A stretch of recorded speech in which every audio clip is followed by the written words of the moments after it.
கிறிஸ்தவர்கள் பொங்கல் கொண்டாடலாமா அப்படிங்கறத பத்தி தான் நம்ம இன்னைக்கு பார்க்க போறோம். அதை தெரிஞ்சுக்கிறதுக்கு முன்னாடி ஃபர்ஸ்ட் பொங்கல்னா என்ன, அதை ஏன் செலிப்ரேட் பண்றாங்க அப்படிங்கறத நம்ம தெரிஞ்சுக்கணும். எனக்கு தெரிஞ்ச விதத்துல நான் சொல்றேன். பொங்கல் அப்படின்னா ஒரு ஹார்வெஸ்ட் பண்டிகை, ஒரு அறுவடையின் திருநாள், உழவர்களின் திருநாள் அப்படின்னு சொல்லுவாங்க. அது ஏன் கொண்டாடுவாங்க அப்படின்னா, சூரியன் தன் பலனை தந்தது, பூமி தன் விளைச்சலை தந்தது அப்படின்னு சொல்லி சூரியனுக்கும் அந்த பூமிக்கும் உழவர்கள் பயன்படுத்துகிற ஒரு பொருளையும் வணங்குறது தான் வந்துட்டு ஹார்வெஸ்ட் பண்டிகையில மோஸ்டா பண்றாங்க.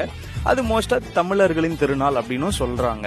ஆனா பைபிள் நமக்கு என்ன கத்து கொடுக்குது அப்படின்னா, சூரியனை படைத்தவரை துதியுங்கள் அப்படின்னு சொல்லி. அதே அதிகாரத்துல 25வது வசனம் சொல்லுது, மாம்சமான யாவருக்கும் ஆகாரம் கொடுக்கிறவரை துதியுங்கள் அப்படின்னு சொல்லிட்டு. சோ பைபிள் நமக்கு என்ன கத்து தருது அப்படின்னா, சூரியனை படைச்சதும் ஆண்டவர் தான், நமக்கு ஆகாரம் கொடுக்கறதும் ஆண்டவர் தான். மனுஷனால பூமியில விதைய மட்டும்தான் வைக்க முடியும், ஆனா ஆண்டவரால மட்டும்தான் விளைச்சலை தர முடியும். நீங்க படைச்சவரை விட்டுட்டு படைப்புகளை கொண்டாடுறது தப்பு. ஆனா படைப்புகளை விட்டுட்டு படைச்சவரை கொண்டாட ஸ்டார்ட் பண்ணீங்கன்னா ஒருவேளை இந்த பொங்கல் செலிப்ரேஷன் நமக்கு ஜஸ்ட்